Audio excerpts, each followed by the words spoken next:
Hello students. ये है हमारा प्रोटीन सीरीज का तीसरा लेक्चर, सॉरी फोर्थ लेक्चर और फोर्थ वीडियो, जिसमें हम पढ़ेंगे प्रोटीन के types on the basis of coiling and number of polypeptide chain. तो प्रोटीन के अंदर कितनी पॉलीपेप्टाइड चेन है और वो किस तरीके से अरेंज्ड है, उनकी कॉइलिंग कैसी है या उनका अरेंजमेंट कैसा है, उसके आधार पे जो प्रोटीन है उनमें चार टाइप के स्ट्रक्चर पाए जाते हैं। सबसे पहला है primary structure, secondary structure, tertiary structure, quaternary structure. ये चार टाइप के स्ट्रक्चर्स प्रोटीन के अंदर होते हैं। किस पे बेस है? एक तो उनमें कॉइलिंग है कैसी है, अरेंजमेंट कैसा है चेन का, और दूसरा उसमें पॉलीपेप्टाइड के नंबर्स कितने हैं, प्रोटीन की जो चेन है पॉलीपेप्टाइड चेन वो कितनी है। तो आज यही टॉपिक है हमारा जिसको हम अच्छे से पढ़ेंगे। तो सबसे पहले हम आते हैं प्रोटीन के प्राइमरी स्ट्रक्चर पे। तो ये प्राइमरी स्ट्रक्चर क्या होता है?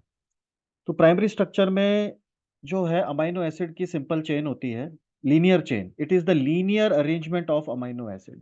कैसा है लीनियर अरेंजमेंट? मतलब अमाइनो एसिड जो है वो ये एक अमाइनो एसिड हो गया, ये दूसरा हो गया, ये तीसरा हो गया, ये ऐसे करके एक लंबी चेन होती है अमाइनो एसिड की। बस इतना ही है। ठीक है। तो अब इसमें कौन से बॉन्ड है? पेप्टाइड बॉन्ड्स है। तो ये वाला peptide bond, this is also peptide bond, this is also peptide bond. तो it is nothing but it is the long chain of amino acid with peptide bonds. ठीक है, तो इसमें सिर्फ पेप्टाइड बॉन्ड पाए जाते हैं। और this is the most unstable structure. ये बहुत ही ज्यादा अनस्टेबल स्ट्रक्चर है। इसका एग्जांपल है हमारे पास इंसुलिन और राइबोन्यूक्लियस। इंसुलिन और ribonuclease is the exam that protein shows this structure.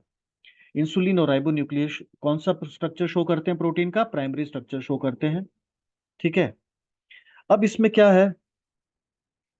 तो अब ये एक अमाइनो एसिड है, ये दूसरा अमाइनो एसिड है, ये तीसरा, ऐसे करते करते करते करते करते बहुत सारे अमाइनो एसिड है। तो जो राइट साइड है, राइट साइड में हमेशा कार्बोक्सिलिक ग्रुप होता है, और जिसको हम सी टर्मिनल भी बोल देते हैं, सी टर्मिनल। और ये है हमारा लेफ्ट साइड, इस तरफ है हमारा लेफ्ट साइड। तो लेफ्ट साइड में हमेशा होता है एन टर्मिनल, जहां पर अमाइनो ग्रुप फ्री होता है। यहाँ पर क्या है? अमाइनो ग्रुप फ्री है हमारा। तो एक तरफ कार्बोक्सिलिक ग्रुप फ्री होता है, दूसरी तरफ अमाइनो ग्रुप फ्री होता है। तो जहां कार्बोक्सिलिक ग्रुप फ्री है that is called C terminal, जो कि राइट साइड में होता है। और जहां पर अमाइनो ग्रुप फ्री है उसे कहते हैं एन टर्मिनल, जो कि लेफ्ट साइड में होता है। और ये एक सीधी लंबी चेन होती है जिसमें हमारे पास सिर्फ अमाइनो एसिड्स जुड़े हुए हैं with the help of peptide bonds. अब ये जो आप देख रहे हैं पेप्टाइड बॉन्ड्स, अब ये जो बॉन्ड है ये पेप्टाइड बॉन्ड है, this is also peptide bond, this is also peptide bond. तो आप, मैंने आपको पहले ही लेक्चर में बता दिया था कि भाई दो अमाइनो एसिड जुड़ते हैं किसकी मदद से? पेप्टाइड बॉन्ड की मदद से। तो अगर प्रोटीन है तो उसमें पेप्टाइड बॉन्ड होगा ही होगा, क्योंकि बिना पेप्टाइड बॉन्ड के अमाइनो एसिड जुड़ेंगे नहीं, और अमाइनो एसिड नहीं जुड़ेंगे तो प्रोटीन नहीं बनेगा। ठीक है। तो क्या क्या है हमारे पास? एक तो ये लीनियर अरेंजमेंट है अमाइनो एसिड का, मतलब सीधी चेन है, और उसमें कौन से बॉन्ड प्रेजेंट है? पेप्टाइड बॉन्ड प्रेजेंट है।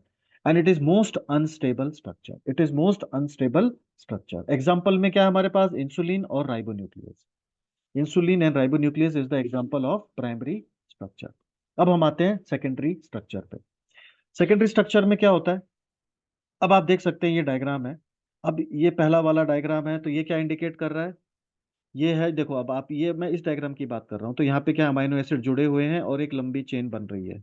और यहाँ पे क्या है? This is a peptide bond. अब इसके बीच में कौन से बॉन्ड्स है? पेप्टाइड बॉन्ड है। ठीक है। तो this is the case of primary structure. अब आते हैं सेकेंडरी स्ट्रक्चर में। सेकेंडरी स्ट्रक्चर में क्या है हमारे पास? तो सेकेंडरी स्ट्रक्चर में अमाइनो एसिड्स में और अलग, और पेप्टाइड बॉन्ड के साथ हाइड्रोजन बॉन्ड भी ऐड हो जाते हैं।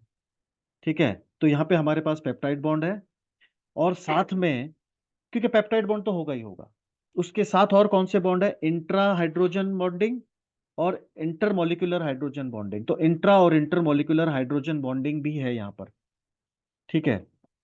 तो ये थोड़ा सा एडवांस फॉर्म हो गया। प्राइमरी स्ट्रक्चर का अगला एडवांस फॉर्म क्या है? Secondary structure. अब इसमें हो क्या रहा है कि अब आप देख सकते हैं, यह है हमारा दूसरा जो स्ट्रक्चर है, यह है सेकेंडरी स्ट्रक्चर। अब इसमें क्या होता है कि जो अमाइनो एसिड है, अभी जैसे पहला अमाइनो एसिड है तो वो तीसरे या चौथे अमाइनो एसिड के साथ क्या बना लेगा, बॉन्ड बना लेगा। ठीक है। तो बॉन्ड बनाने की वजह से उस जो सीधी चेन थी, अब उसमें ट्विस्ट आ जाएगा। अब वो ट्विस्ट दो तरीके का हो सकता है, एक तो जिगजैग फॉर्म में हो सकता है, दूसरा स्पाइरल फॉर्म में हो सकता है। या तो स्पाइरल फॉर्म में होगा या जिगजैग फॉर्म में होगा। दो तरीके से उसमें उसके जो चेन है वो फोल्ड हो सकती है। अब ये फोल्डिंग क्यों हुई, because of intramolecular hydrogen bonding या इंटरमोलिकुलर हाइड्रोजन बॉन्डिंग। ठीक है। तो अब हेलिकल स्ट्रक्चर है तो इसको कहते हैं अल्फा हेलिक्स। और अगर जिगजैग फॉर्म है, अभी आप ये वाला देख सकते हैं, ये अभी देखो इस वाले में क्या हो रहा है, जिगजैग फॉर्म हो रहा है। ठीक है। अब ये वाला जो स्ट्रक्चर है इसमें कैसा है, ऐसे ऐसे ऐसे ऐसे जिगजैग बन रहा है। तो इसको कहते हैं beta pleated structure. Beta pleated structure बोलते हैं इसको। और ये वाले केस में क्या हो रहा है, हेलिकल स्ट्रक्चर बन रहा है। तो इसको कहते हैं alpha helix structure. Primary structure में क्या था, ये सब नहीं था, सिंपल पेप्टाइड बॉन्ड थे और सिंपल स्ट्रेट चेन थी। लेकिन इसमें क्या है, हाइड्रोजन बॉन्डिंग ऐड हो गया, इंट्रामोलिकुलर और इंटरमोलिकुलर, जिसकी वजह से एक ही चेन के अंदर जो हाइड्रोजन जो अमाइनो एसिड्स थे उन वो आपस में बॉन्ड, आपस में वो कनेक्ट हो गए with the help of hydrogen bonding, जिससे क्या हुआ, जो चेन थी, जो स्ट्रेट चेन थी वो बेंड हो गई। अब बेंड किस तरीके से हुई, या तो हेलिकली बेंड हो गई या फिर इस तरीके से प्लेटेड फॉर्म में बेंड हो गई। तो this is called beta pleated, this is called alpha helix. तो ये थोड़ा सा एडवांस वर्जन है किसका, किसका एडवांस फॉर्म है, ये प्राइमरी स्ट्रक्चर का। तो अब हम देख सकते हैं कि, तो आप इस डायग्राम में अच्छे से देख पा रहे होंगे, ये दो तरीके के हमारे सेकेंडरी स्ट्रक्चर होते हैं, एक तो ये वाला और एक ये वाला। तो इस वाले को अल्फा हेलिक्स कहते हैं, इस वाले को बीटा प्लेटेड स्ट्रक्चर कहते हैं। अब एग्जाम्पल क्या है हमारे पास सेकेंडरी स्ट्रक्चर का, अब सेकेंडरी स्ट्रक्चर का एग्जाम्पल है, अल्फा हेलिक्स में एग्जाम्पल है कैरेटीन, और बीटा प्लेटेड में एग्जाम्पल है सिल्क। तो कैरेटीन और सिल्क ये दोनों किसके एग्जाम्पल है, अल्फा हेलिक्स का, और silk is the example of beta pleated structure. ठीक है, अब आगे बढ़ते हैं। अब आते हैं टर्शरी स्ट्रक्चर में। तो टर्शरी स्ट्रक्चर में और थोड़े अलग टाइप के बॉन्ड्स ऐड हो गए। इसमें है हमारे पास पेप्टाइड बॉन्ड जो पहले भी था, हाइड्रोजन बॉन्ड वो भी पहले भी था। अब इसमें ionic bond, hydrophobic bond, disulphide bond, ये अलग अलग टाइप के बॉन्ड और ऐड हो गए। ठीक है। तो और ऐड होने से क्या हुआ कि जो हमारी जो पॉलीपेप्टाइड चेन थी, अब वो ऐसे ऐसे ऐसे ऐसे ऐसे हो गई। ठीक है, कॉइल हो गई, फोल्ड हो गई अपने अंदर ही अंदर। इसमें एक ही पॉलीपेप्टाइड चेन होती है जो आपस में ही कॉइल या फोल्डेड हो जाती है। ठीक है। पॉलीपेप्टाइड चेन टर्शरी स्ट्रक्चर में एक ही है, लेकिन वो क्या है कि उसमें इतने सारे अलग अलग टाइप के बॉन्ड बन गए उनके अमाइनो एसिड्स के अंदर, कि वो आपस में ही कॉइल हो गई या फोल्ड हो गई। अब मैं आपको इसका स्ट्रक्चर दिखा देता हूँ, डायग्राम दिखा देता हूँ। अब ये देखिए, ये है हमारा टर्शरी स्ट्रक्चर। अब इसमें पॉलीपेप्टाइड चेन तो एक ही है, लेकिन वो किस तरीके से ऐसे ऐसे आपस में कॉइल हो रखी है, देखो आप। ठीक है। तो दिस इज टर्शरी स्ट्रक्चर।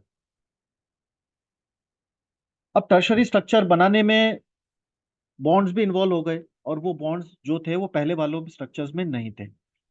ठीक है। तो आप यहाँ पे देख सकते हैं कौन कौन से बॉन्ड नए हैं, ये वाले बॉन्ड्स ऐड हो गए। अब एग्जाम्पल क्या है टर्शरी स्ट्रक्चर का, tertiary structure is digestive enzyme, all digestive enzymes are showing tertiary structure, myoglobin is also showing tertiary structure. तो ये टर्शरी स्ट्रक्चर का हमारा एग्जाम्पल हो गए। ठीक है। तो क्या था, तो यहाँ पे डाइसल्फाइड बॉन्ड है जिसको हम सल्फर ब्रिज भी बोल देते हैं। आगे देखते हैं क्वाटरनरी स्ट्रक्चर, अगला जो टाइप है, जो सबसे एडवांस्ड फॉर्म है स्ट्रक्चर्स में, सबसे कॉम्प्लेक्स कह लो या सबसे एडवांस फॉर्म कह लो, that is quaternary structure. Quaternary structure में क्या होता है, एक से ज्यादा पॉलीपेप्टाइड चेन होती हैं जो आपस में कॉइल या फोल्ड हो जाती हैं। बॉन्ड यही रहेंगे जो हमने टर्शरी स्ट्रक्चर में बॉन्ड पढ़े, वो सारे ही बॉन्ड यहाँ पे भी प्रेजेंट होंगे। बस यहाँ पे क्या होगा, अभी जैसे मान लीजिए ये एक एक पॉलीपेप्टाइड चेन है, फिर ये दूसरी पॉलीपेप्टाइड चेन है। ठीक है, फिर ये तीसरी पॉलीपेप्टाइड चेन है। तो क्या हुआ, अलग अलग पॉलीपेप्टाइड चेन आपस में ही एक दूसरे में कॉइल फोल्ड हो गई, जिससे क्या बन गया, क्वाटरनरी स्ट्रक्चर बन गया, क्वाटरनरी स्ट्रक्चर। ठीक है।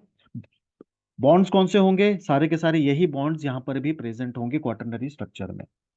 एग्जाम्पल क्या है क्वाटरनरी स्ट्रक्चर का? हीमोग्लोबिन है, लैक्टेट डिहाइड्रोजिनेस और pyruvate dehydrogenase complex.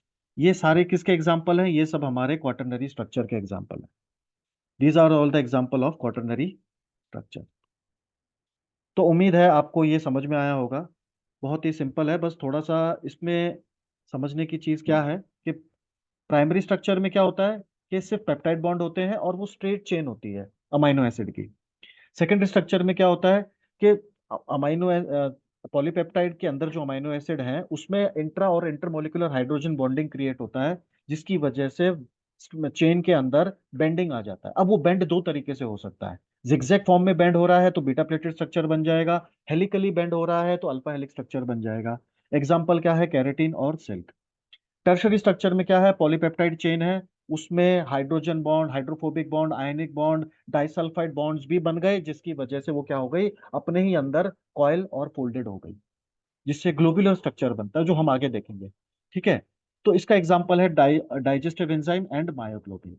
Quaternary structure में क्या है? क्वाटरनरी स्ट्रक्चर में एक से ज्यादा पॉलीपेप्टाइड चेन है जो आपस में कॉइल और फोल्ड हो रही हैं। बॉन्ड सारे वही प्रेजेंट होंगे जो टर्शरी में प्रेजेंट है। Example is hemoglobin and lactate dehydrogenase. So this is about the proteins, type of protein structures. ठीक है, अब थोड़ा सा हम इंटरेस्टिंग फैक्ट्स देखते हैं जो कि इस टॉपिक से रिलेटेड है। तो अल्फा हेलिक्स स्ट्रक्चर किसने डिस्कवर किया था? अल्फा हेलिक्स स्ट्रक्चर डिस्कवर किया था पॉलिंग और कोरे ने। लाइनस पॉलिंग और कोरे ने अल्फा हेलिकल स्ट्रक्चर डिस्कवर किया था एक्सरे डिफ्रैक्शन टेक्निक का इस्तेमाल करके। ये थोड़ा सा जीके टाइप क्वेश्चंस हैं जो कि ओलंपियाड वगैरह में आ सकते हैं, तो आप इसको याद करने की कोशिश करिए। फिर है मोनोमेरिक प्रोटीन। मोनोमेरिक प्रोटीन क्या होता है? अगर प्रोटीन के अंदर एक ही पॉलीपेप्टाइड चेन है तो that is monomeric protein. Oligomeric protein में दो या दो से ज्यादा पॉलीपेप्टाइड चेन है प्रोटीन में, दो या दो से ज्यादा पॉलीपेप्टाइड चेन्स मौजूद हैं तो उसे हम कहेंगे oligomeric protein. That is called oligomeric protein. फिर है पायरुवेट डिहाइड्रोजिनेज कॉम्प्लेक्स। इसमें 72 पॉलीपेप्टाइड चेन होते हैं। पायरुवेट डिहाइड्रोजनेज कॉम्प्लेक्स में कितनी चेन है? 72 पॉलीपेप्टाइड चेन है। मतलब ये किस में आ जाएगा? ये आ जाएगा क्वाटरनरी स्ट्रक्चर में। तो पायरुवेट डिहाइड्रोजनेज कॉम्प्लेक्स में 72 पॉलीपेप्टाइड चेन्स होती हैं। हीमोग्लोबिन के अंदर 4 पॉलीपेप्टाइड चेन होती हैं। हीमोग्लोबिन में कितनी पॉलीपेप्टाइड चेन है? 4 पॉलीपेप्टाइड चेन है। लैक्टेट डिहाइड्रोजनेज में भी 4 पॉलीपेप्टाइड चेन है। Lactate dehydrogenase also having 4 polypeptide chains. अब आप आते हैं आगे, देखते हैं क्या है। तो ये है पूरा का पूरा स्ट्रक्चर, आप इसमें ध्यान से देख सकते हैं। तो ये पहला वाला क्या है? Primary structure, secondary structure, tertiary and quaternary, जो हम ऑलरेडी डिस्कस कर चुके हैं। आगे देखते हैं।